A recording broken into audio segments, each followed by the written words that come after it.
Del Rosario. Tomorrow is World Food Day. The question is, how sufficient is a country in terms of food, fish supply? Now, we have on the phone the Bureau of Fisheries and Aquatic Resources, or BFAR Chief Information Officer, Naz Briguera. Good morning, Naz. Maraming salamat. Thank you very much for joining us on the show. Yes, thank you very much, and good morning, Paolo. Naz, the agency says that it's targeting 100% food fish sufficiency by 2028. Saan na po tayo ngayon? Is this still an achievable goal? Yes, that is still a realistic goal because right now, if I'm not mistaken, ang fish efficiency level natin, I think, nasa around 92%. And the government is actually implementing programs that would help us improve our production. So we are actually ensuring that the source of our fisheries production does not come only from marine fisheries. We are actually implementing programs to improve our capacity in terms of the production from the aquaculture sector. So, ano yung mga proyekto in place to ensure that we reach that target, 2028, either aqua or mariculture? Okay. Siguro unahin natin, we tackle first in terms of our marine resources. So there are actually reports saying that our production coming from marine fisheries is declining due to a lot of factors. For example, one factor that actually undermines our production from marine fisheries is illegal, unreported, and unregulated fishing. This actually resulted to the destruction of our marine habitat. So what are we doing something about it?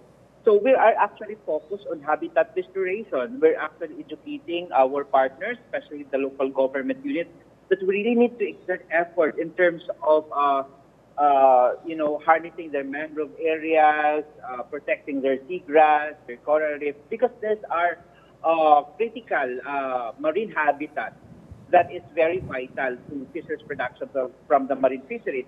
And of course, we cannot speak of marine resource conservation if we will not be talking about the intensification of our fight against illegal, unreported, and regulated fishing. So this has to go hand in hand, because if we're really serious about restoring or rehabilitating our resources, we should pinpoint the very cause of this habitat destruction, and one of it is illegal unreported fishing. So the government is really investing a lot in terms of intensifying our campaign against illegal fishing. Well, Sir Naz, you mentioned it a while ago that there is a slight decline in terms of the level of production. According to the Philippine Statistical Authority, it's around 1.8% in terms of the production volume of fishing in the Philippines. Last year, in 2023, 4.26 million metric tons compared to the 2022 figures. Sir, you mentioned a while ago, illegal fishing, one of the factors behind the decline. Pero does climate change be a factor with regards to decline as well? And also, a lot of people would be wondering, kasi it's always in the news, yung West Philippine Sea disputes that the Philippines has been having, has that affected adversely yung fish production po natin? Yes, aside from actually, let's say, man-made causes, which pertains to illegal fishing, but even we talk about climate change, I think we humans have something to do about climate change. But yes, it's a factor actually that would affect our fisheries production, because with climate change, there is an erratic changes in terms of oceanic temperature, and this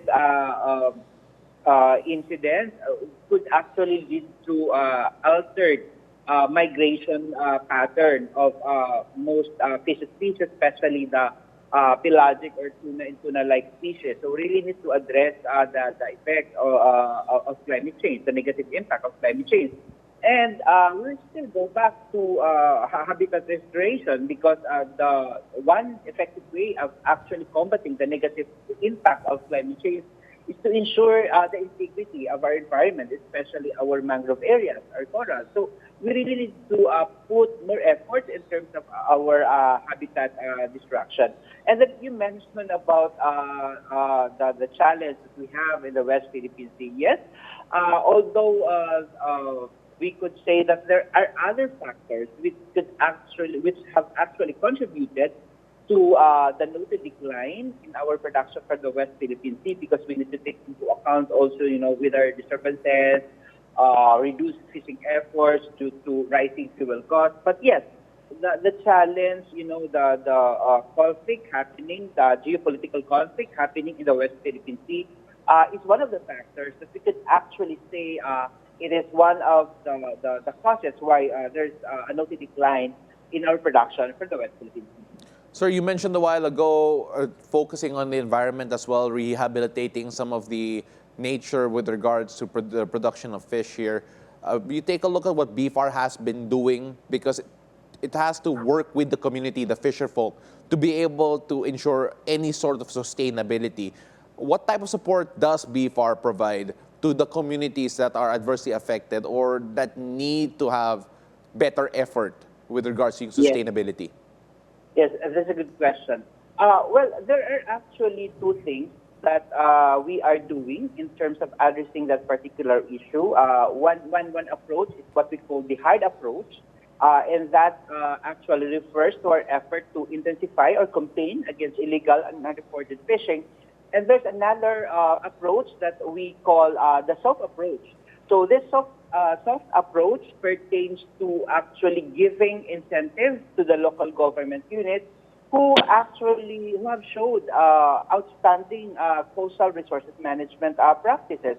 We have this program, the Malinis at Masaganang program. This is actually an effort of the government, of the national government, through the Bureau of Fisheries and Aquatic Resources, which actually incentivizes, which gives incentives to the best efforts of the local government units in terms of harnessing the resources, in terms of restoring their marine habitats. So under the Malinis at Pasiganang Karagatan program, the criteria for that national search for the outstanding coastal community, the local government has to ensure that there is no illegal fishing happening in their municipality, that there is an effective mangrove restoration or rehabilitation program, there is no influence or, they have a good solid waste management, and they're actually implementing closed fishing season, and they're maintaining marine protected area.